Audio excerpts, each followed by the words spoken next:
Appreciate it. Uh, hey, it's my pleasure, my honor. Thanks, ladies and gentlemen, for tuning in to the Philippe Matthews Show live, wherever you are around the world watching. I have been following this young man for a number of years, following his work, believing in his work, supporting his work. He's a speaker, filmmaker, and author of Holy Lockdown, as well as I believe it's his latest book, The Doubting Thomas.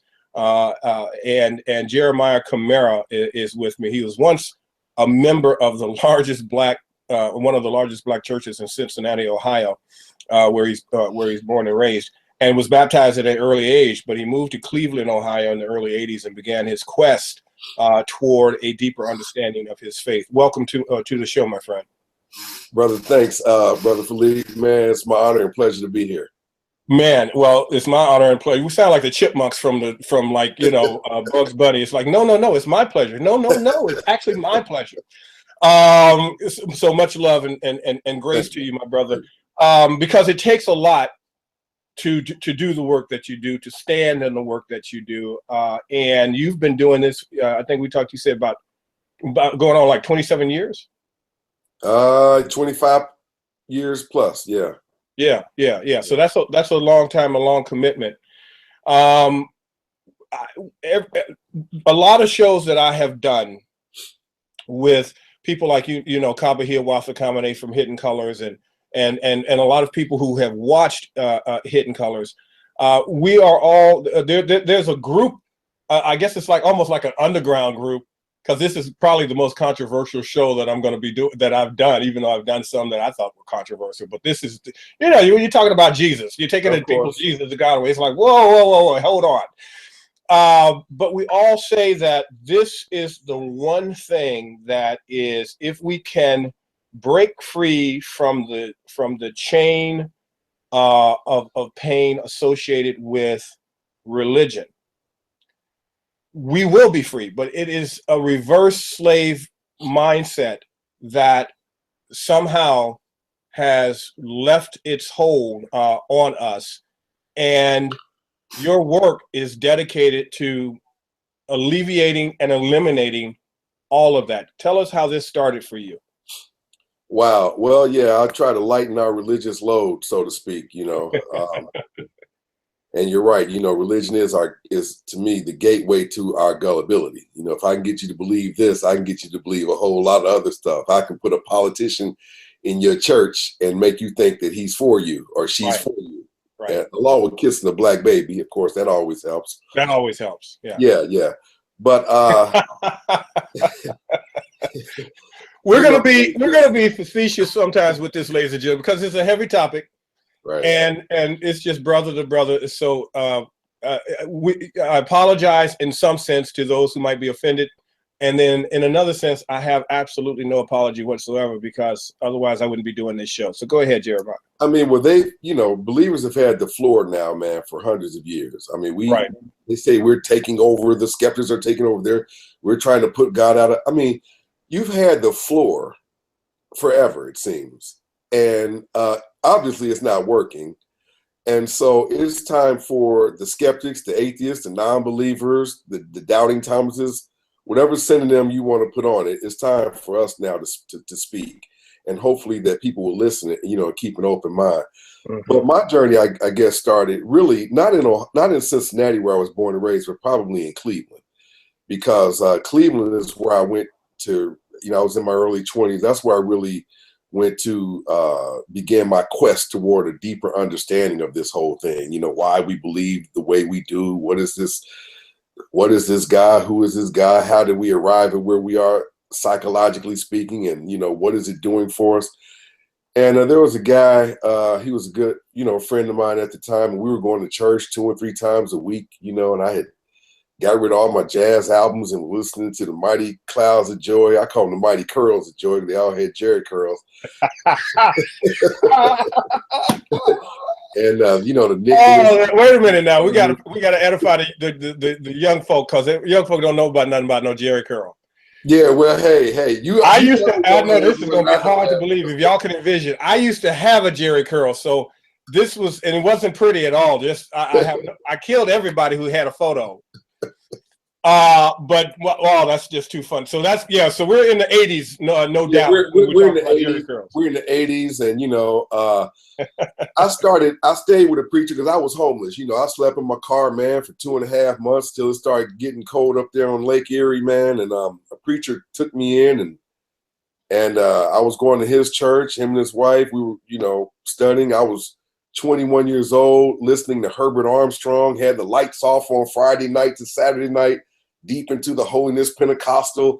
I was visiting Baptist churches. I mean, I was really, you know, trying to find something, this magic that I saw in people. These. So you were really deep in it.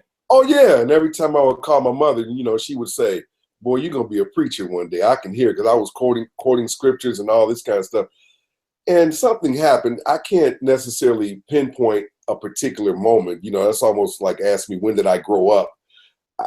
All of a sudden I became grown. I don't know what that moment was, but what I noticed a pattern is that as I visited several churches, they were all saying the same thing. That's what really got my antennas to kind of perk up. What do you mean they're saying the same thing? Well, he's a doctor in the sick room. He's a lawyer in the courtroom. He might not come when you want him to, but he's always right on time. God is good. Greater is he and me. I mean, over and over and over, he's the Alpha and the Omega, beginning and the end. As God is for you, who can be against you? I mean, hundreds of cliche after cliche after cliche. And so one guy, he said, "Hey, man, I want you to come to my church. You're really going to enjoy my pastor. I mean, you are going to be very intrigued and come out of there with something." I was really excited, looking forward to it. Well, after the choir sang for about an hour and a half, the preacher finally came up, and he was an older gentleman. He walked throughout, you know, up and down the hallway, and he was, I mean, this well-respected man, and you know, and I was like, yeah, I'm getting ready to hear something today. And lo and behold, he did the same thing. You know, just pretty much preach these cliches. I hear that now in 2016. Nobody's really saying anything differently. Maybe they're saying it in a more bombastic way or more enthusiastic way, but pretty much preachers capitalize on, you know, the same thing. They have techniques that they learned in school. I wound up going to seminarian school and was studying to become a pastor. And like I said, you know, just this kaleidoscopic array of information and knowledge in the world just couldn't allow me to be confined with one teaching or one book or one thought process. And so I began to explore. I moved to Atlanta, you know, after getting married back in the mid 90s. I've been here for 20 years. And I really saw the church was really big business. You know, people would ask you what church you went to before they ask you your name. Ask you, "Hey, come fellowship with me." And I'm like, "Can I get a name first? You know, why is your church any different than the churches that I've visited?" I knew then, man, that we had a problem. We had an addiction. We had an obsession with religion. Well, I like those words, addiction and obsession. I like those words. I like those words. You say in your in one of your videos, if your God or Jesus is so powerful, why do you have the poorest health, worst education, lack of economic resources, and the highest levels of poverty? Well, that's just a pragmatic question. It's very practical. Right. It's very practical. And so we'll come up with the Christian cop-outs as we usually do. Well, it's not his will. Well, that's not his plan. I mean, his plan is not for us to have good health or to have better education. I mean, each time you sit down for a meal, you have to pray over every meal, even though he knows that you don't want to get choked on a chicken bone or you don't want to get poisoned. He knows that after you prayed from the first meal, it's kind of redundant, and that's where the compulsion comes in. It's a compulsion. It's a you know, it's like that Steph Curry thing, you know, praying after every free throw, every shot. You know, it's just redundant and it's ridiculous. It does nothing for us, and we can just, you know, there's an African proverb that says, you know, the pot will stink of what's in it. And so what is in this pot? Because it's stinking. So obviously we're not getting the right information. Let me ask you this. I've had several conversations with experts, elders, doctors, PhD, you know, so on and so forth in psychology and theologians. And one of the things that is consistent that I hear is that, you know, when the hostile takeover, when the hostile takeover happened to us from Africa, being kidnapped from Africa and brought here to America, and this religion, Christianity, was I say forced on us. Some people say it wasn't forced on us, but it was a shotgun wedding. It was a shotgun wedding, no doubt, no doubt. That for however, you know, those 339 or 400 years of chattel slavery, it was, if you will, a necessary evil that we had to go through, grow through, and gave us some level of solace generationally to get here. Now that we're here, and I do a lot of work here on epigenetics, intergenerational programming that becomes hereditary, that takes on that changes and alters our DNA. This is in our DNA. The question, I guess, or the argument is, it was probably necessary then, even though it was a shotgun wedding. But is it necessary now? There's an Asian proverb, man, that says that to insist on a spiritual practice that once served you in the past is to carry the raft on your back after you have crossed the river. Wow. Damn, Jeremiah. So we're still carrying that. You didn't tell me you was going to come with stuff like that, bro. That's beautiful, man. That's powerful. I mean, we're still carrying that raft. Give us that proverb again. To insist on a spiritual practice that once served you in the past is to carry the raft on our backs after we have crossed the river. Wow. So we're still carrying this big, heavy raft, and we don't have to be. But there's reasons why we, can't seem to shake this thing. Of course, we all know that fear is the primary thing. We're fearful of our family's criticism. We're fearful of our God's punishment that he's going to exact upon us. Are we afraid of ourselves? Are we afraid of being responsible for our destiny individually? Is there a fear that's deeper, because that's the OPO, the other people's opinions fear is valid. We're afraid of our families. We're afraid of, and then we have this etherical entity that you as you describe it. We're going to talk about that in a moment, that we're afraid of. But where does that fear come from? Isn't it a fear of either feeling like you're alone in the world, or that you are now solely responsible for yourself in the world, and based upon coming from slavery, being in currently institutionalized slavery, is it just too much for the mind to handle? And so we need something or someone to save us. It's an easy transition, or put it like this, a seamless transition, to go from an earthly plantation master telling you what to do to a heavenly plantation master telling you what to do. Wow. As long as someone is telling you what to do. Nice. So it's like we turned around and volunteered our services back in the form of sharecropping. We are volunteering ourselves to be enslaved in the form of religion, as long as somebody is behind the wheel driving for us. That's a fear of being responsible for our own lives and for our own actions. When you look at grief, for example, grief is not just the pain that we feel from the loss of something. Grief is also unmet expectations. We are grieving the fact that nothing has changed despite our prayers. We're grieving. And so there are 5 stages of grief, and we are interacting with these various stages at all times. You have, when someone presents logic and reason to a believer, they'll say, well, the first reaction is pretty much denial. Well, I know God is real. I mean, so you can't tell me that. The second thing is anger. they'll get angry that you even have the temerity to question their God, or even have an interview like this, have a show. Oh, I know I'm gonna get it. I'm not leaving the house today. I'm just gonna stay in the room. Show, right.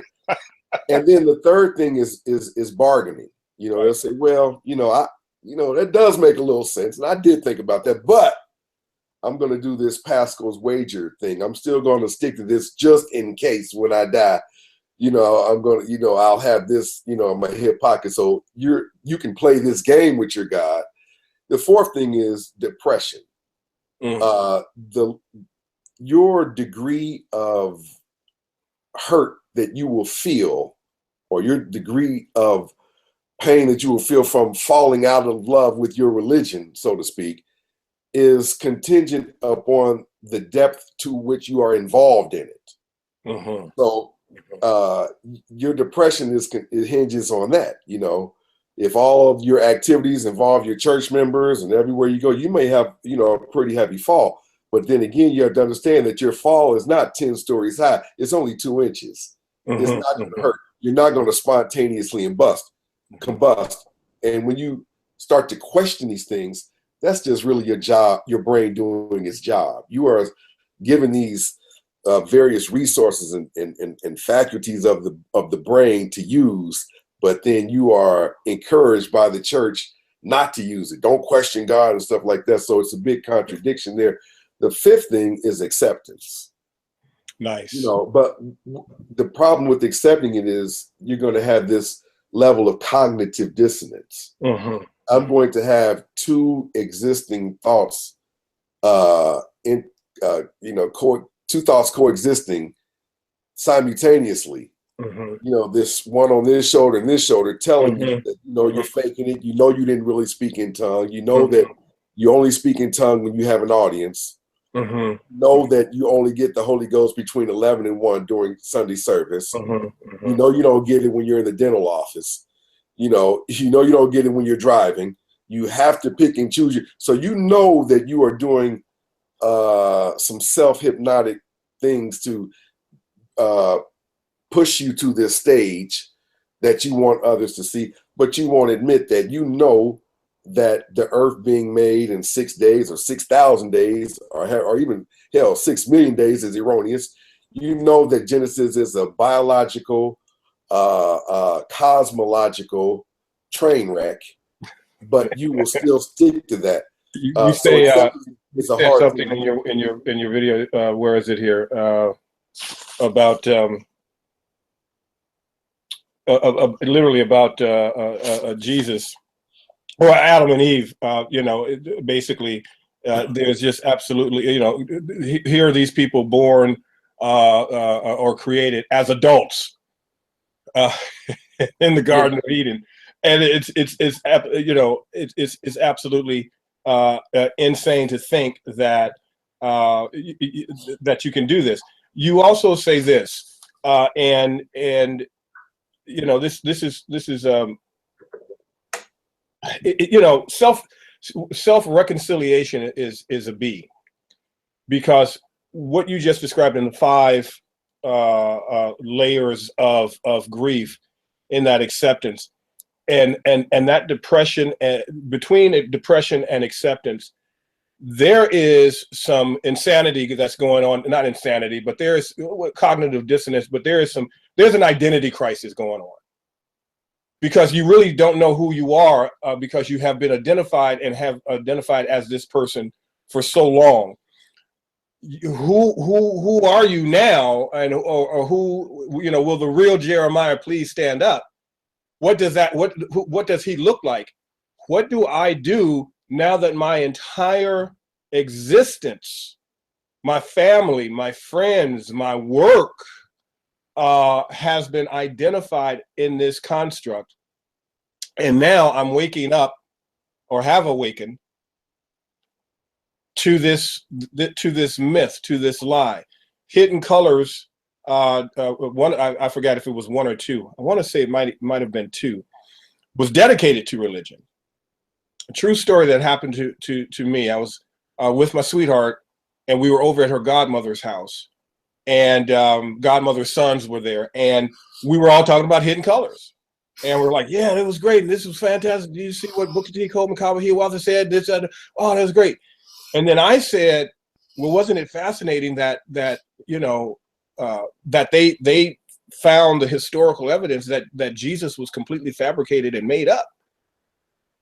And the brother told him, God. So was God. So was God. And so he said, yeah. Oh, well, that's not, I don't have enough evidence to know that yet.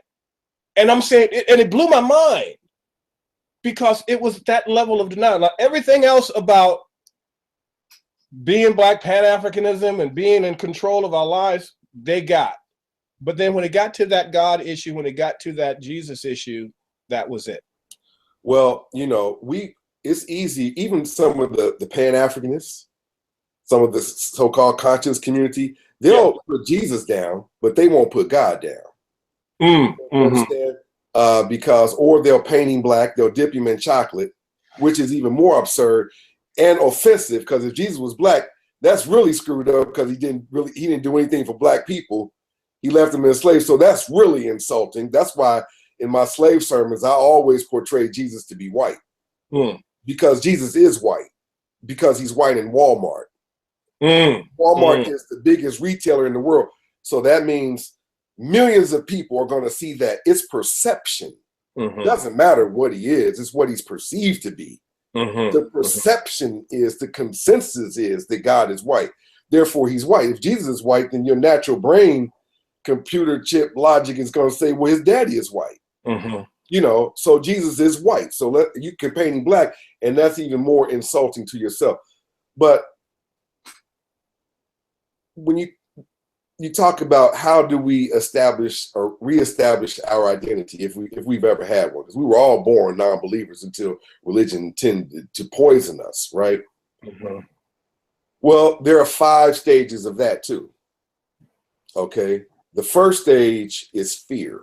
You have to get over your fear. Fear, again, of your God's punishment, your family's criticism, fear of your being ostracized, fear of your church members, you know, ridiculing you and just saying all manner of bad things about you. Those things are hurtful. We're human. That's number one. That fear factor is always number one. The second one is separation anxiety. You're going to be separated from your church that you've been a member of in 20-something years, separated from your church family, separated from your pastor whom you've grown to obey or love or like or whatever after all these years, you know, separated from this Sunday that you're so accustomed to. What am I going to do now on Sunday? Wow. Yeah. It's like when you smoke cigarettes, you know, people say, man, I just didn't have anything to do with my hands. Right. You know, I needed something to do. I needed something to do after I ate a meal, or when I was drinking, I didn't have that to do. So you're going to have that separation anxiety. The third thing is pride. No one really wants to think that what they've been believing in is a myth or erroneous, something that they've invested so much time and effort and money, you know, and energy into this. For you have dedicated your life to this.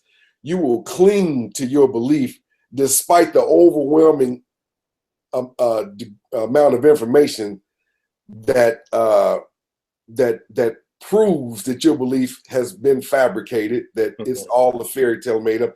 You'll cling even more fervently to it because of your pride. You'll be the same one to say, you know, let go of your pride and other things, but you won't let go of yours when it comes to this, even though you know that what you're clinging to is erroneous. The fourth thing is this God replacement void.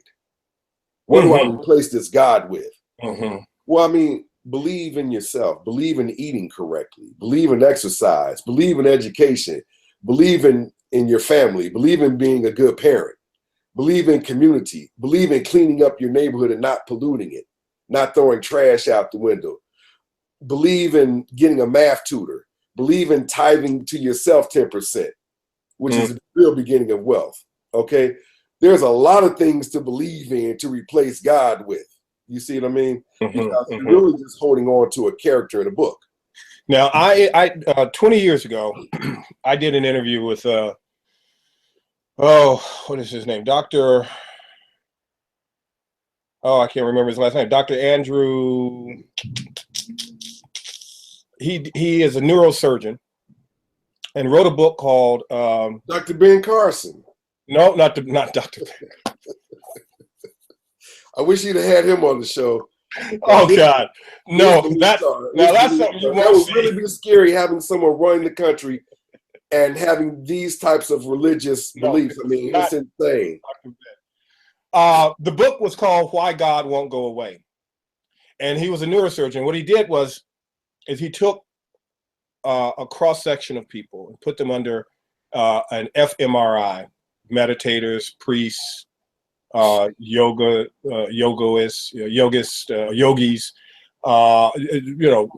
people, all religions, prayer people. And what he neurologically found, which was interesting, and this is the neuroscience of it, is that we are designed neurologically to seek something etherical.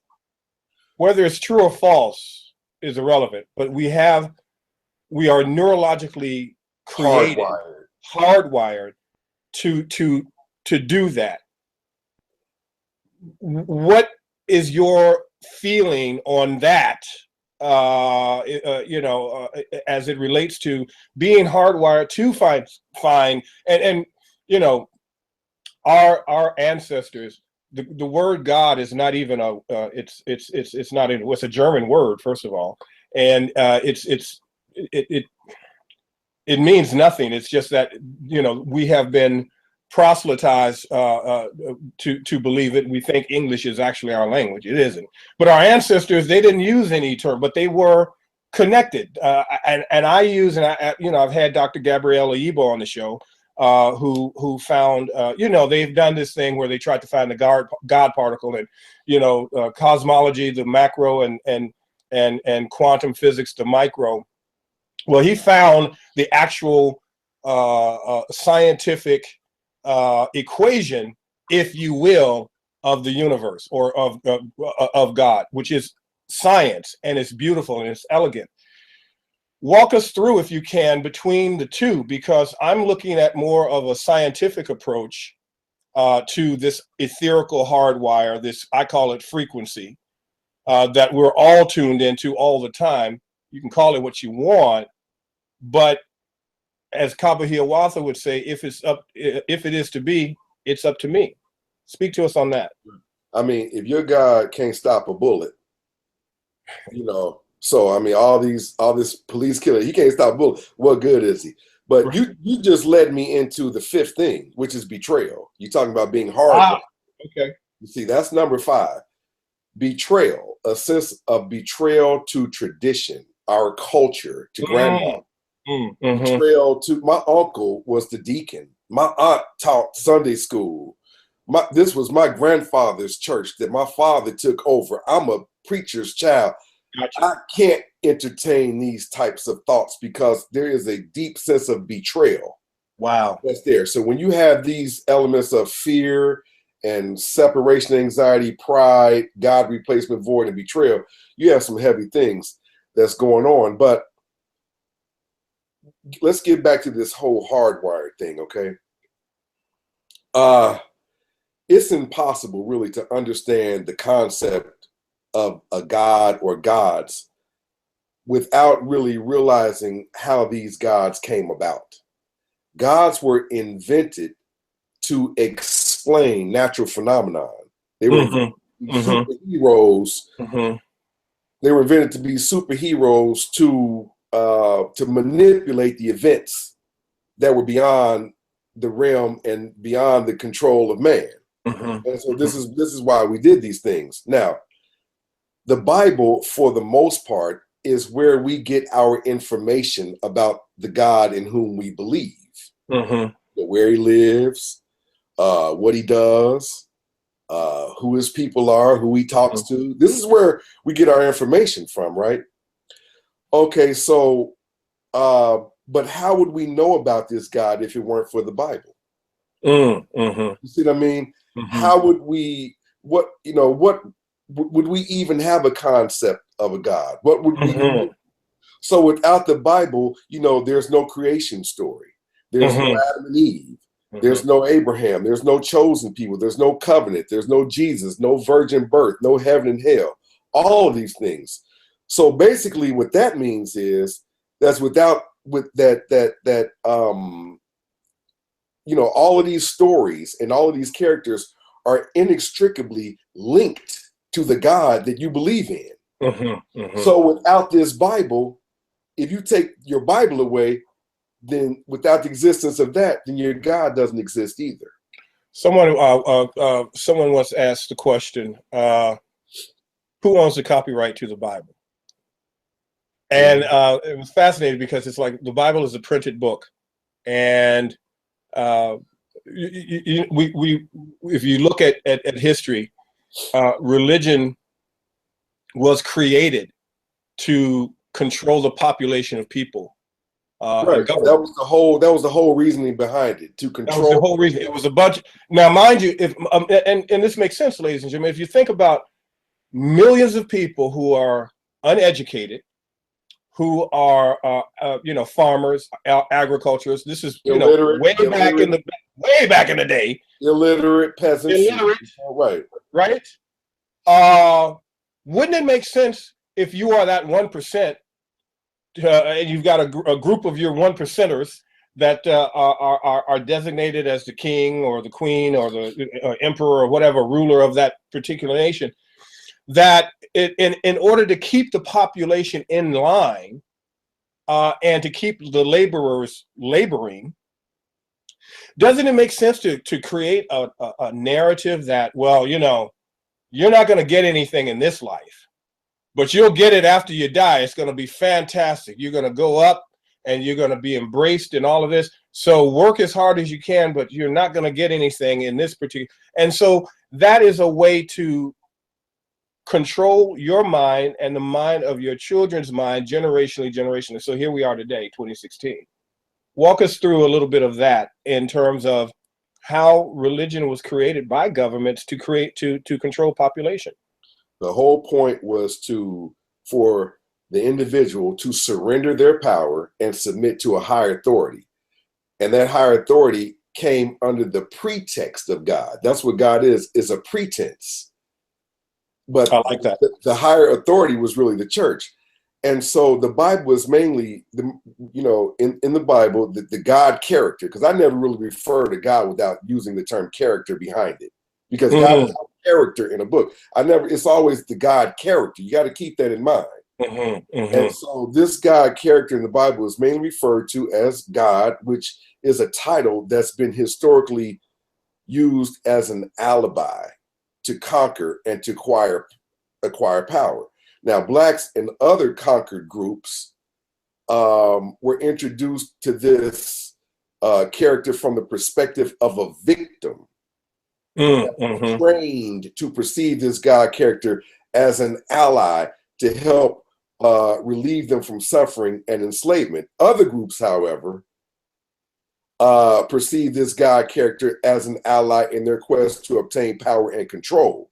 So in other words, victims prayed to this God character to help them get something, and conquerors prayed to this God to help them do something. You see what I mean?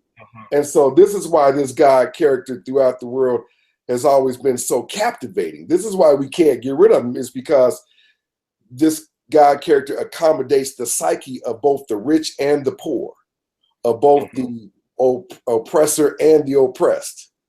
Okay. And so of the powerful and the weak. And so this is also why this character is perceived as being, all powerful, but only in the psyche of the believer. Because it's impossible, to be all powerful in the physical events of humanity. This is why we still have slavery, war, hunger, poverty, murder, and everything else all over the world. Now do this for me. I'm sorry? Do this for me, Jeremiah. Can you tie this into, you write and say that racism is a group's desperate attempt to keep themselves elevated on the ladder of the human food chain, which is what you're talking about right now. And you say you can't pray your way up the food ladder or the food chain.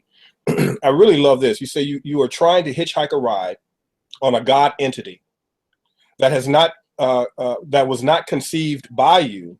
You were not the primary people on the mission statement. Therefore, you were or are not entitled to receive any of its benefits. You are like a character in a wrong movie. You are following a script that is not conceived by you. It's like tuning into a channel that does not serve your people. Speak to us about racism, institutionalized racism, white supremacy, and how that has been inextricably tied to Christianity and God as a superior way of overpowering a people and controlling a people. Take us into that and explaining the God entity and the mission statement. I absolutely love that. Well, let's go to the mission statement, the God entity. You can't go into Microsoft without being a part of that. You know, you're not on the board. You don't work for them. You just can't walk in there and receive those benefits. You have to understand their mission statement. You have to be tied to that corporation, so to speak, in order to receive some of those benefits, even if you invest in it or whatever. Blacks, we don't understand why this whole Bible, specifically is talking about this Old Testament, was created. It was created by nomadic Jews who were expelled from various places all around the world. And they created this mean, vengeful God to say, hey, if you keep messing with the Jews, you're going to get your butt kicked. You read the Old Testament, it's all about protecting the Jews and kicking everybody's butts who mess with the Jews. That's a book. I mean, if you're getting picked on, let me create something, you know, to say, hey, you don't keep picking on me because my God is going to get you. Right. Well, if you were literate at that time and you put it in documentation and you had some images to go with it, and you control the images and control the media, it becomes believable. And so now you can create this state of Israel. You can, you know, have the government of the United States sending billions of dollars to Israel while at the same time talking about a recession here in the United States. You know they're going to come get us, right? Yeah. You are an ally to Israel simply because of the Bible. Right. If you didn't have that element of the Bible, which this is a so-called Christian nation, you wouldn't have these ties to Israel like you do. Okay. It's still Islam against Christianity all over again, like it's been thousands of years ago. Now we talk about racism and these laws. There were laws invented in 1667 in the state of Virginia that said that God was on the side of the master. That's a hell of a psychological tool to think that enslaving you is okay by God. Therefore, I'm not really doing anything that's inhumane because you're not human in the first place. You're 3/5 of a human being. Therefore, it is meant for you. You are built to pick this cotton. You are built to pick this tobacco. You are built to do this labor because God created you inferior. We have to understand one of the most important words that we can have in our arsenal, in our language, as we speak to this, you know, thing called religion. In our lexicon, it has to be there. That's precept, or precepts. Precepts are rules and so-called laws, but not really laws, so to speak, that teach you how to feel about another human being, that teaches you how you should treat and react to another human being, the nature of another. Those are precepts. Laws are different, because if I go out here and you break the law, there are penalties behind it. I'll get a ticket. I'll go to jail. There are no penalties behind precepts. That's why you can change the law and have these amendments and all of these things. But you can't stop racism, because racisms do not owe their existence to the law. They owe their existence to precepts that says, and the most fundamental precept is that God is white and he ordained whites to be superior over the inferior blacks. Wherever you have a notion of a God being superior, wherever you have a notion of supremacy, it is a seamless transition to have notions of supreme human beings, supreme countries, supreme nations. So concept of a supreme being gives us our concepts of supreme human beings. So this is a precept. So when a police officer looks at a black, he doesn't see you as blue-eyed Billy or freckle-faced Freddie or little Johnny whose father is senator. He doesn't see you like that. He sees you. I'll give you an example. We've been taught our precepts, so to speak, to feel a certain way about rats. And so we cringe when a rat is in our house. We hate rats, right? My wife called me one day. I had a bookstore in Cincinnati. And she called me one day and she said, I want you to come home. I had to close my store. And I told the customer, I said, I'm going to have to close up. I've got an emergency at home. He said, can I ask what it is? I said, well, I've got a rat. My wife won't come downstairs. We got, little children in the house. He said, what kind of rat is it? I said, well, I think it's a wharfing rat. Because we were on, we were getting WIC and we were getting, food from the government, and she left the drain. If you know anything about houses up north, they have in their basements, they have drains on them. Right. And so these wharfing rats were coming up through the drain pipes, and they were big. These were big rats. Okay. And so he said, be careful if they're wharfing rats because they have an 8-foot vertical. I was like, whoa. Wow. Now on my way home, I have this element of fear and hate. Oh, doubt, right? Okay. So when I got home, I had a long pole. I opened the door and I saw the rat in my corner of the kitchen. And I had this long pipe, like this clothesline pipe. And like you shoot pool, I took it in the corner. Rat in the corner pocket over there. and I shot it and I hit it like that and it screeched.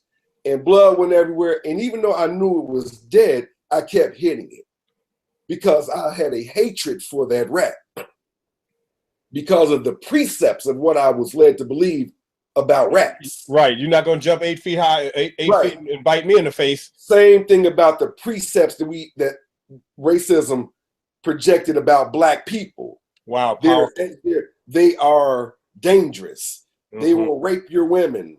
They will do this. They will take over your community. They will bring drugs and prostitution. So these cops have these notions about black people. So you shoot them once. How many times? You just keep shooting them. Nice. You've seen they've been dead, but you have this hatred because of the precepts. And these precepts started with the belief in a supreme being. That is why you can change the law, but you can't change the precepts because they do not owe their existence to the legal process. Wow. That's kicking ass. I love that. This is why you're on the show. This is why I love your work. You talk about God being a global brand entity. I want you to talk about that. You list out one of the entities is it has to be conceptually created. It has to exist independently. It has to be not of material and has made fortunes for many. Talk to us about this global brand entity. Well, God is a tool that people have used the name of God as an alibi or a pretext for something else. So those who create the brand entity, they create a mission statement. This mission statement is to stop the abuse of Jewish people. This mission statement is to grant Jewish people a home because according to Abraham, God promised him a homeland. Okay, that is a mission statement of this God. The characters that are involved in this mission statement are Joshua and Moses and David and Joseph and all of these characters. Now, when you create this mission statement and you believe in it, it will work for you. That is the one credit that I will give the nomadic Jews. They said, this is my story, and damn it, I'm sticking to it. And over time, this story will be thought of as something that really happened. That's really real. Even though the 31 cities that Joshua allegedly conquered never existed. You had the foresight to say Michael Jackson's sequin glove or Elvis's blue suede shoes, and you didn't save the cross or the stake or the nails of Jesus. They're nowhere to be found. Okay, you can comb that area that the Jews so-called wandered in for 40 years. Not even a cup, a spoon, a wheel from a wagon can be found. These things are fabricated, but they did an outstanding job at creating this entity. And the reason why it can't be physical is because, if it's physical, it will imply that anybody can do it. It has to be ethereal. Like the nature of Jesus was voted upon in these councils, these ecumenical councils and these Roman councils, right? And so they said one of the debates were, should we make Jesus his resurrection physical, or should we make his resurrection spiritual? Well, they said, let's make it a physical resurrection, because if we make it spiritual, that would imply that anybody can do it. So we don't want it to, we want it to be a physical resurrection. Okay. Every aspect about the nature of Jesus was a vote. Nay, the ayes have it, the nays have it. It was voted on. Okay. Everything that you believe in, whether you are, look, let's look at a wolf. I'm gonna use another animal. I used a rat before. Hell, let's look at a wolf. Okay. Let's look at a wolf. These animal metaphors. Okay. All right. A wolf is a wild, flesh-eating, blood-drinking, dangerous, wild animal. Okay. Now, whether or not you have a West Highland Terrier, a Poodle, a Labradoodle, a German Shepherd, or a Collie, it is still just a modification of the wolf. And it still has various tendencies of that wolf given the opportunity, that wildness and what it likes to eat, and that meat and that taste for this and that is still within that dog. It's the same way with religion. I don't care, what you call yourself, you are a Catholic if you believe, if you subscribe to the Trinity, if you subscribe to Jesus, if you subscribe to the Holy Ghost, if you got bishop, deacon, priest in your lexicon or whatever, you are a Catholic. Now, you may call yourself a Seventh-day Adventist or a Jehovah's Witness or a Baptist or a Methodist or a Holiness Pentecostal, whatever. That's just a modification of that Catholic wolf who started out as a bloodthirsty, ravaging, wild, savage beast whose sole intention was to take your life away, your property away, your money away, your soul away, in order to get you to serve it under the pretext of God. Whew. This is incredible. You're awesome. Thank you for putting this. I always believe that there's certain people put here on the planet to do certain things, and you're that cat to do this lane very, very well, and to be able to explain it where it makes complete and total sense. And the argument, ladies and gentlemen, is don't believe them. Go and do the homework. Yeah, and don't believe anything that's being said. Just do the homework.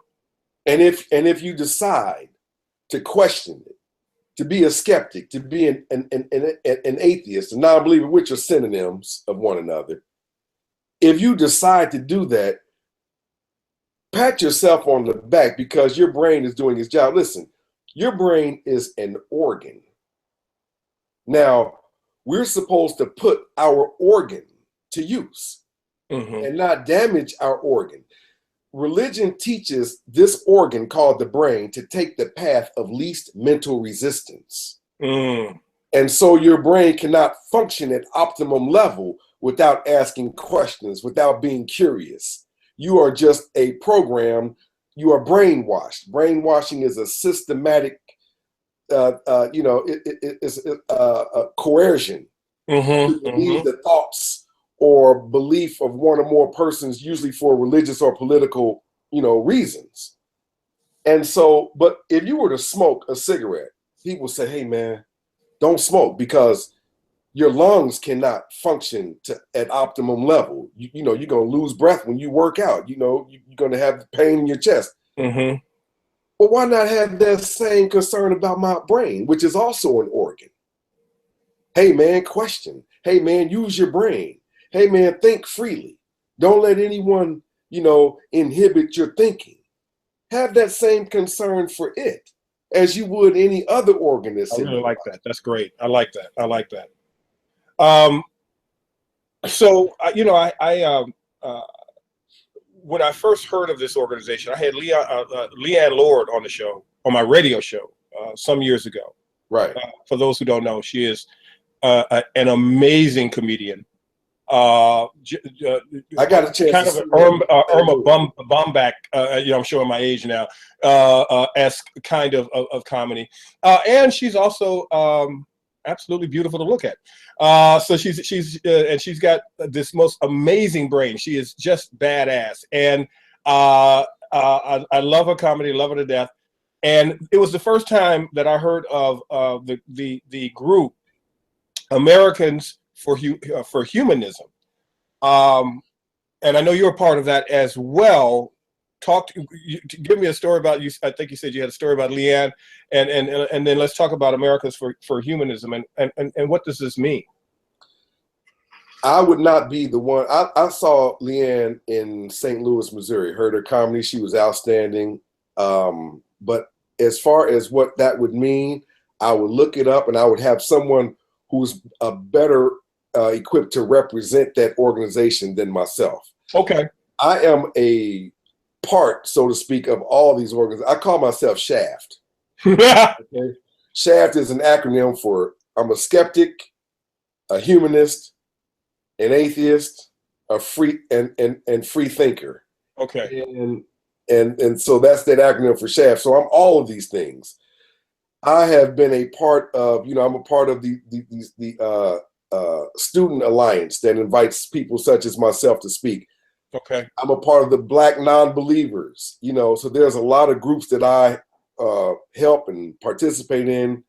But in terms of what their organization represents, there are people that are more qualified to talk about that organization than myself. Okay. Okay.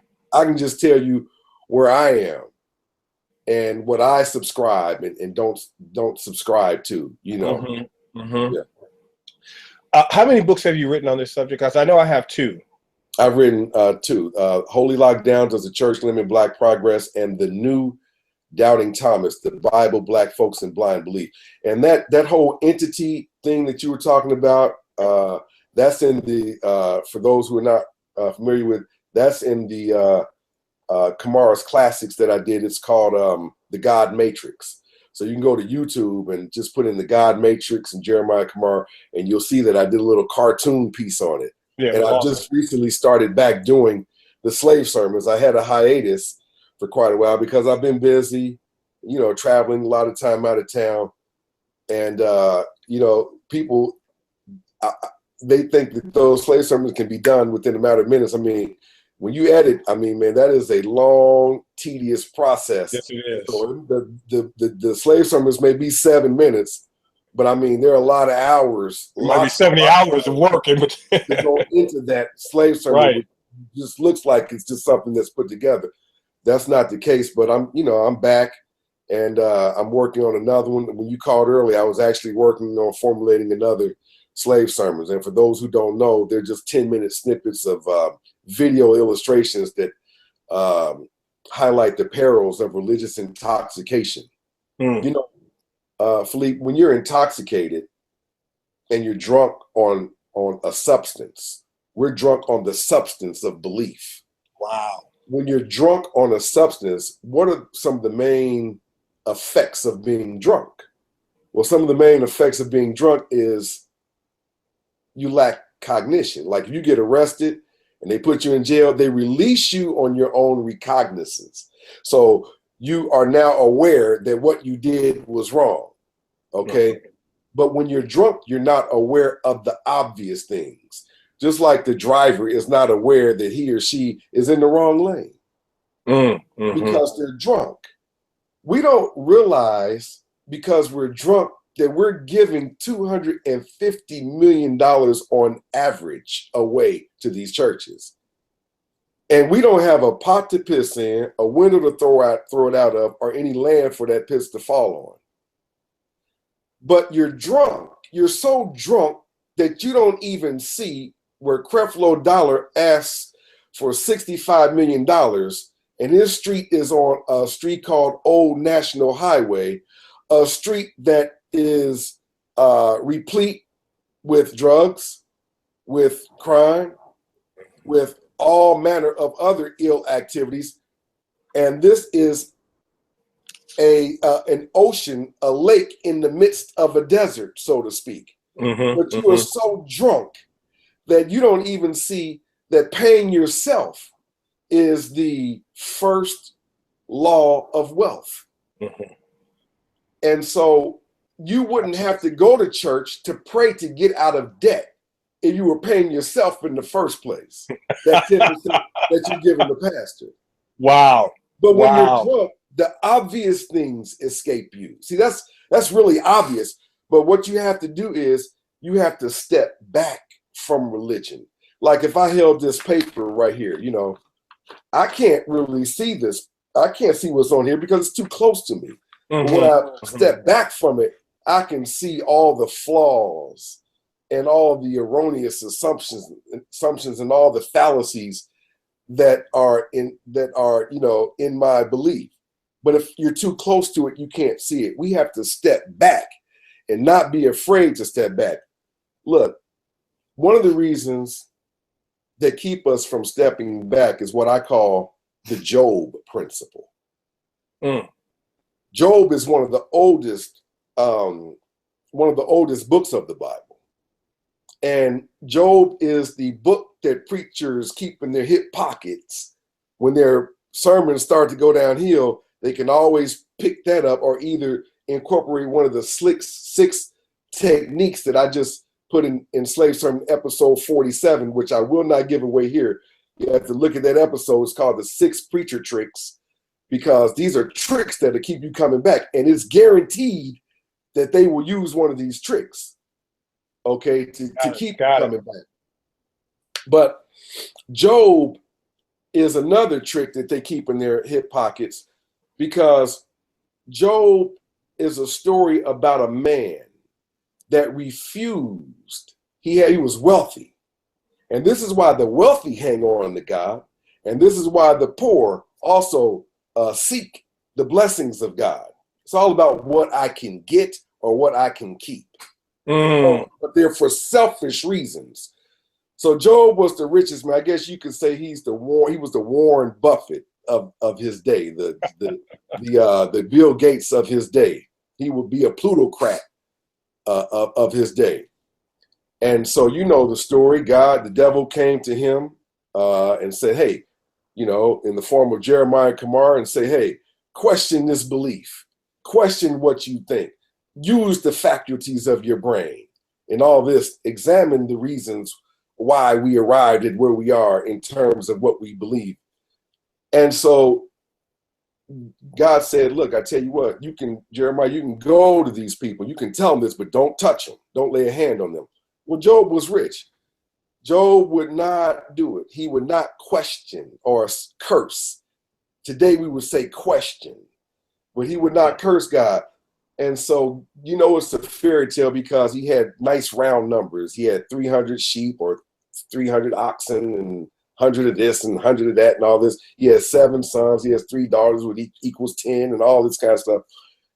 And so Job was inflicted with all kind of things. His sons were taken from him, his crops, his livestock all died and all these things.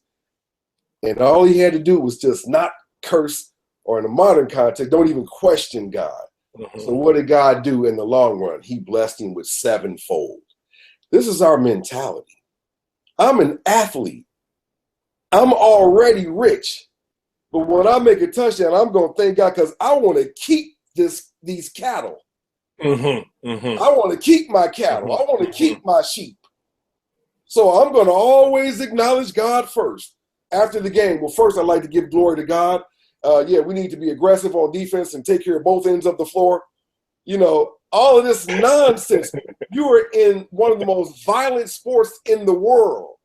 And then after the game is over, you know, this is a sport that rewards you for punishing your opponent. It is violent. But then you make a touchdown and you pray to God, you give all the glory, you point up for you know, striking out your opponent in baseball, for hitting a shot. I mean, it is insane. That's what it is. It is really insane. But it is an acceptable insanity because everyone is doing it. If I was the only one, if you were the only one who said, well, you know, who believed in a virgin birth and someone walking on water and circling a building 7 times and they fall and the building fell down and someone making the sun stand still, if you were the only one who believed this kind of stuff, you would check yourself into a mental institution. Because this stuff is shared with so many, it becomes acceptable. So the other aspect of Job is, I don't have anything, I'm poor. But if I just keep on believing, just keep praying, God's going to bless me 7-fold. All this is a test right now. You know, the Bible is like a genie. Really, if your God is not a genie, and you like this and you can't summon forth when you wanted to, then you're just playing games with yourself in the other sense. But if I just keep rubbing on this, something's going to come out. If I just keep praying, if I just keep believing, God's going to ultimately bless me. And this is why, Brother Philippe, that the most rewarding aspect of my work over these years have been the elders. Oh, man. We talked about that on the phone, man. Yeah, and I asked you that, and I was shocked, dude. I said 75, 60, and I said, now I know those are the ones that's coming after you. No, because they say, look, we've done everything. I've done with my pastor. I've tied. It didn't keep me from getting arthritis. Didn't keep my grandson from going to prison. It didn't keep my wife from leaving me. It didn't keep me from struggling to get the proper amount of Social Security. It didn't make my VA veterans come in any faster. It didn't exempt me from pain. It didn't exempt me from bills. I'm still experiencing what everybody else is experiencing despite. See, there are no personal or group benefits or exemptions to belief. Why? Because belief is not a biological requirement. If it was a biological requirement, we would have been equipped with it already. Wow. It is a biological requirement that I get plenty of sleep, that I rest, that I eat, that I drink water. It is a biological requirement that I have food, clothing, and shelter. These are requirements. Belief is not a requirement. I know people who don't even know that Genesis is the first book of the Bible, and these people are doing well and they are prospering. Why? Because they're not afraid. Fear is the grease that keeps the wheels of Christianity turning. Boy, we didn't mess some stuff up on this show right now, boy. We didn't woke some folks up. Listen, I'm like Richard Pryor back in the 70s. I know they're gonna come get me. This country, when enough of us, and it doesn't have to take a lot of us, but just enough of us to wake up and recognize and realize the history of this, the science of this, and I mean, I have to admit, it was a great story. I mean, it was just brilliant. I mean, it was successful. It's been successful all over the planet. It's fantastic. Well, like they say, let me interrupt you real quick. It was successful by the content of its benevolence, or the quality of its goodness, but by the content of its, repression, yes, and destruction. Nothing can proliferate, and I paraphrase that, but nothing can proliferate throughout the world to such length and degree without a lot backing it. The Bible is not organic. It's not a book that grew from the trees. You have to have a printing press. You have to have ink. You got to have paper. A lot of trees need to be cut down. You have to have the backing of the government. Mm-hmm. You have to understand the political climate of the time. Mm-hmm. You have to have attorneys that are present. There are a lot of factors. You also have to have military, because remember that a lot of wars, religion was beat into you. You were taken, killed, your property was taken. No doubt. You had to have editors. You had to have people that. So there's a lot of things that went into this Bible that was put together over 1,500 years. So there was stuff that went into this. This is not an organic book. Mm-hmm. Oh, anytime you hear people say, who wrote the Bible? Well, God inspired men wrote the Bible. They have no clue of the historical circumstances behind this book. They are absolutely clueless. Well, you said it, the Catholics, it's the Romans, they and the nomadic Jews, it started there. Yeah, I mean, listen. But that's hard. That's hard fact science. We don't know who wrote. We don't know who wrote the Old Testament. No. We can conjecture. Anybody to tell you they know who wrote that? Come on, they would not tell you that, because it would take the mysticism out of it. If you knew the person, but now we know that there was a person. I have this in my book, The New Doubting Thomas. There was a man called Moses Maimon, called Maimonides. It's just like if your name is Charles, but I call you Chuck. Your name is Bob, but I call you Robert. His name was Moses Maimon, and I think he was born in Cordoba, Spain, around the 12th century. And the certain Jewish sects, the Orthodox Jews, they are still going, by a lot of his teachings. Okay, he's still very much a part of Jewish teachings. Well, we can kind of put that together. He was one of the few literate Jews of that time in Cordoba, Spain. His name was Moses. And these were the 5 books of Moses, the Pentateuch, the Torah. You see what I mean? Yep. But what I'm saying is, I'm not mad at the Jews for doing that. And people will say, well, we're the original Hebrews. Listen, there were no people called Hebrews prior to 1300, which was supposed to have been the period of the great exodus from Egypt, which never happened. You got a story about people who were in bondage in Egypt, and pyramid is never mentioned in the Bible. Right. Not once did you mention the Sphinx or pyramids. You just happen to overlook these monuments. Right. If you go to Egypt, you will see every story. The Bible is a retelling of pre-existing myths and legends. As these nomadic Jews were being expelled from these various places that they were traveling and hugging the coast, they were calling and collecting stories from these various places, and they put them all together. And this is why you see the Bible in such great detail, and it, if you can't dazzle them with brilliance, then baffle them with bullshit.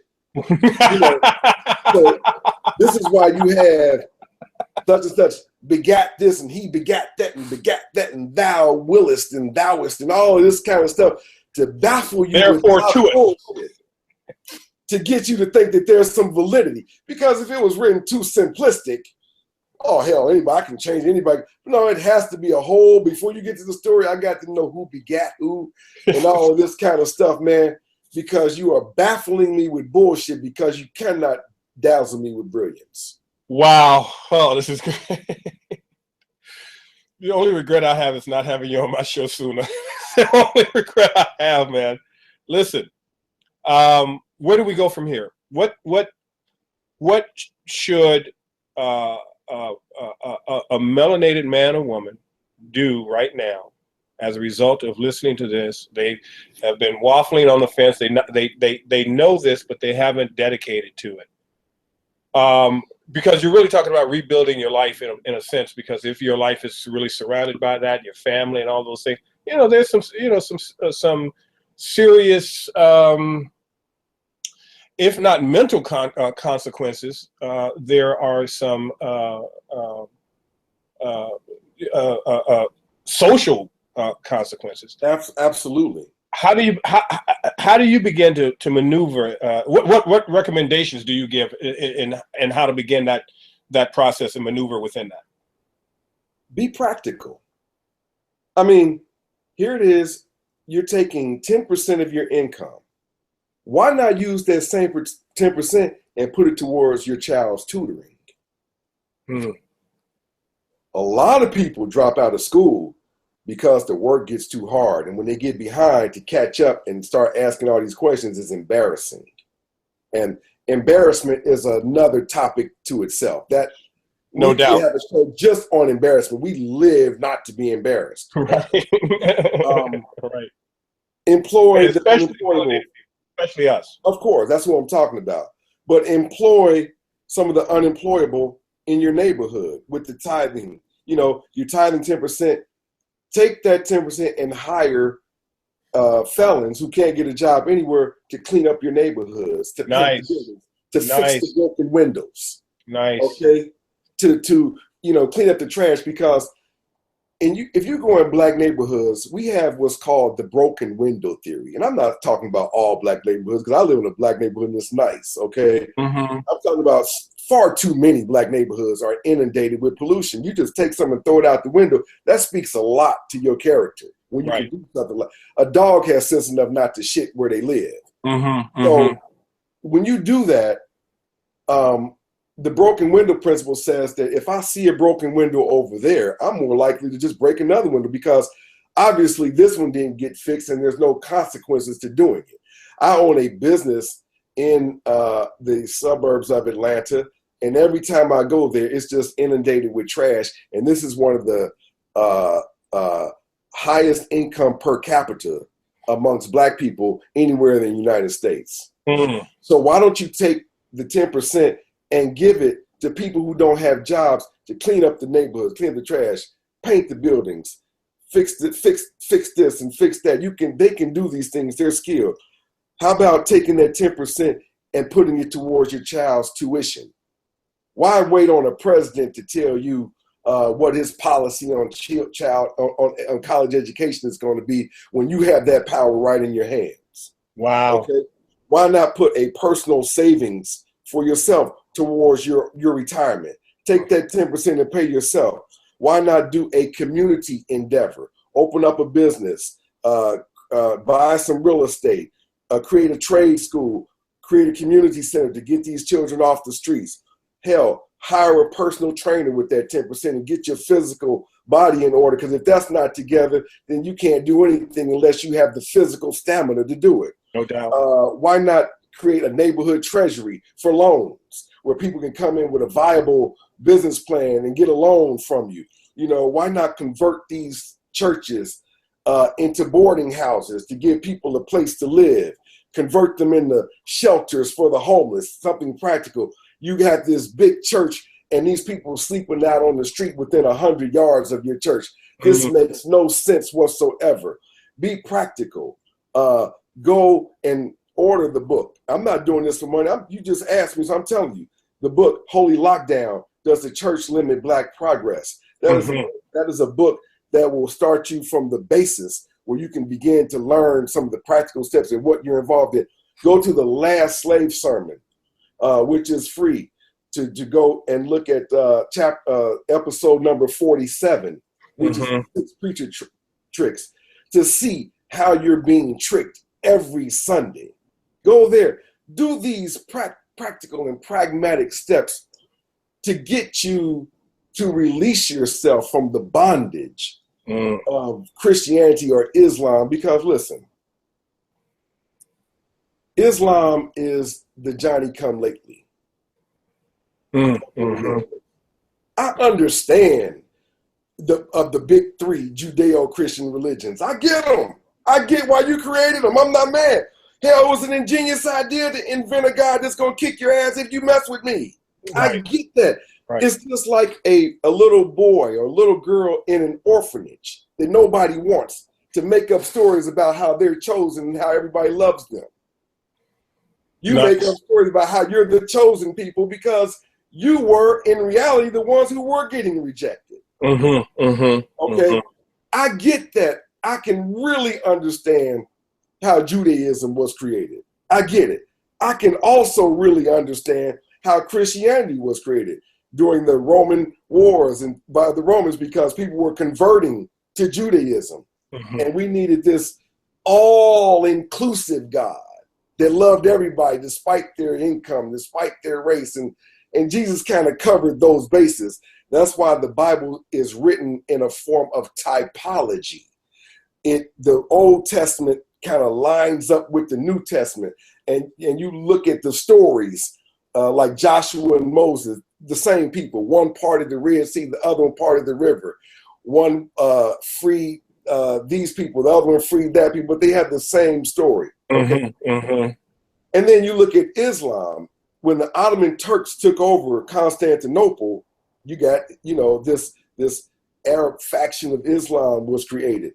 Well, they retrospectively said that Muhammad received the information from Allah in the 6th, 7th, or 8th century when Islam, when the Ottoman Turks took over in the 15th century. But you needed a God to say, I got one too. But you cannot be a Muslim without without believing in the Bible. That's why they said Allah sent Muhammad as God's last messenger, because they didn't obey Jesus. First, you have to believe in Jesus. But the glue that kind of ties them all is Abraham, because they're all Abrahamic religions. Once you knock Abraham in the head, they all fall like dominoes. Abraham was nobody but Brahma. And if you look at my documentary, I think episode 46, called They Made Us Funny, you'll see similarities in Abraham and Brahma. Look at how the spelling is. It's just an anagram of the way Brahma is spelled in Abraham. Their father was practically named the same thing. Their wife was practically named the same thing. They both tried to trick the king the same way that Abraham tried to trick the king and put his wife off as his sister and all this type of stuff. It's the same story as the Hindu story of Brahma. So Abraham is also a fabrication. So if you knock Abraham in the head, damn, I don't have Islam. I don't have Judaism. I don't have this promise of a homeland. Right. I don't have any of this stuff. So now they fall like dominoes now. Okay. So do your research. Like you say, there are practical things that can be done. It's all made up. You come with everything that you needed in this world. Listen, man, we all came from sperm and an egg, whether it be through in vitro fertilization or whether it be through intercourse. Okay. To think that another human being has some type of corner or monopoly of what God said to them is erroneous when we all came the same way. You are a human being just like me. But when we have little Sister Jones that goes to this little bitty church over there on the corner, says that God talked to her, her life in reality is really of no significance. In reality, I mean, she's a good person, but she goes to church and she comes home and she fixes some sauerkraut and neck bones and she goes back to church on Sunday. It's really non-eventful. But to say that God talked to little old me now gives my life something of biblical proportion. He talked to me. Now I am exalted. And that shows you the unintentional arrogance and egotism of religion. Because if you look at how religion is, But does it also show the insecurity of the individual? Oh, no question about it. I'm blessed. You're talking about being favored. I'm favored. I have a personal relationship. And then at the same time, you talk about how it takes a village to raise a child. But now you want to exalt your individual relationship with God. You have people in this world, man, who have a lot of psychological issues. They don't have a lot of friends. Their family will not deal with them, but they have a relationship with God. So it's easy to do that because God is an invention. He's an invisible being. You have to, as a thinking person, you have to invest in something that's tangible. We are putting our investments in an invisible product.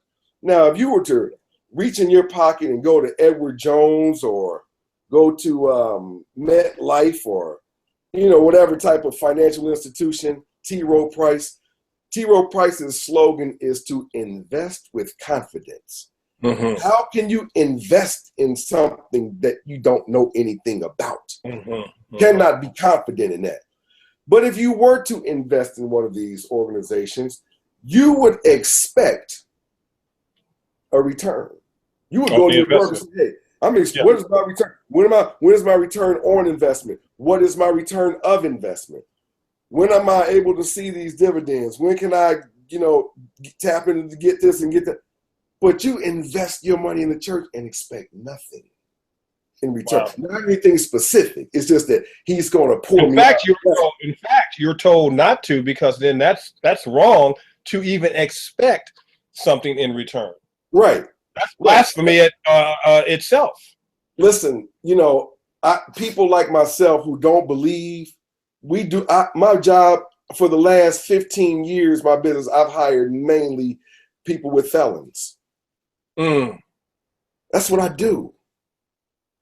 And I don't need a God to tell me to help my brother or to help my sister. When a child is born, this mom doesn't need to, let me go to Paul and see what he says about loving my child. Let me go to see what Abraham says about breastfeeding. Nice. I don't need those. These things are innate. My granddaughter, when she was 1.5, 2 years old, she was sharing her toys. That is in you. A bonobo, a chimp. Bonobo is one of the most selfless animals in the world. It will share a banana with another bonobo, even though that's all he has. For you, as a human being, not to do the same thing. Wow. Morality is not gained from the Bible. We learn that it's best not to club each other in the head because you can't build a family unit like that. We learn that it's best if we want to build a family unit to, not club each other in the head. Be nice and be kind, to share, spread your genes, spread the love, spread the goodness, so that your group. I don't like to use the word tribe because they refer to black people as tribe, but other people as people. Nice, good point. Tribe is kind of pejorative in my opinion. We are people. We don't say French tribe or Italian tribe. You know what I mean? That's true. And so these are some of the things, Philippe, that we can do, man, that's practical and to think about. Just start thinking and stop believing. I love it, man. How can people get in contact with you and find you? I know we got links down there for the books in the description, ladies and gentlemen. Your website, your movies. JeremiahCamara.com, man. That is the place where you can get everything. Jeremiah. Some slaves might have holylockdown.com or this or that, but some of those may have been dissolved. The best place to reach contact me, or to get any of my material, or to look at any of my material, is through JeremiahCamara.com. JeremiahCamara.com. Fantastic. Now, are you working on any new projects? I know you got the new book out. Are you working on any new movies? I am. One I can't disclose at the moment. Okay. Darn it. Yeah, I can't. I'm under contractual agreements. Okay. But I am working on something that I think people are going to really like and appreciate. We're trying to expand this whole thing. And also, I'm continuing to work on the slave sermons. Okay. And, you know, continue to write various blogs, continue to travel, still speaking, interviews. Now, you know, on my site, there's no scheduled appointments right now, but that usually gets busy around, the winter time and stuff like that. After summer, during, the fall, I should say, it starts to pick up a little bit. People are, summertime, people are gone away and stuff. So that's going to increase, and just keep checking with the site. Some of the site, as far as the mobile access to it, is under construction. So there may be some things that are cut off, because I'm actually just started doing it now, but it's still functional. Okay. Okay. Any day now, but you can go to jeremiahcamara.com. Okay, you just mentioned holidays. You know, when you start to really truly embrace this, it's like, yeah, I mean, you really have to look at that. We're getting ready to come up to the holidays. You know, we've got the white Jesus, we got white Santa Claus, we got Thanksgiving, we got all of it. You know, it's to me now, I'm at a point, it's just comical. I laugh, but it is serious business to some, and there are people who will kill you in the name of this. In the name of their religion and their belief, because you done took Santa Claus away, you done took Jesus away, you done took all the holidays, everything, the whole family thing, and the whole structure of America, not just America, but the world, is completely flipped upside down. Welcome to, I guess that's why they call me the metaphysical Morpheus, right? Because I'm totally unlocking minds with this kind of content. Because I'm putting people, I'm showing Neo the real world right now, right? Exactly. Yeah. This is what is the blue pill? This is the blue pill. No doubt. All of these holidays have their, most of them, their origins in religion of some kind. Yeah. And every month, with no exception, there's something that goes on that is designed for you to reach in your pocket and spend some money. Every month, even August, that's back to school. September, Labor Day. October, Halloween, Thanksgiving, Christmas, New Year's, President's Day, St. Patrick's Day, Mother's Day, Father's Day, April Fool, whatever, man. Well, we got to keep Mothers and Fathers Day. I'm not going to mess with Mom and Pop Day. That's true. Because we need to celebrate them every day. Yeah. Those some of us probably that's have another relationships. That's another practical thing that we can do. Focus on being a good parent. Yeah. See, because if a lot of our children that's out here doing stuff, if you want to know why they're crazy, follow them home. If you want to know why we're unhealthy, follow us to the grocery store. If you want to know why we're crazy, follow us to church. Nice. My brother, I appreciate you. You got to come back, and we got to we could talk about this in so many different areas and so many different facets, but I just appreciate you taking the time out to be with me today and dropping the bomb, dropping the knowledge and the wisdom and the science. I appreciate you. Man, I appreciate you. It's been my pleasure. It's been my honor, man, and I'm looking forward to linking up again. So absolutely. We got to get you out here, man. I got to get you out here. There's some people who just absolutely love you and eat this up. I'm looking forward to it. All right. Stick around with me in the green room as we sign off. Take care, everybody. We'll see you next time on the Philippe Matthews Show Live. I know you're going to comment. I know you're going to share. I can't wait to see the comments on this show. Some of y'all, I'm going to have to block your ass because some of y'all going to get crazy and do some stuff. But that's all right. Love you anyway. We'll see you next time on the Philippe Matthews Show Live. Peace.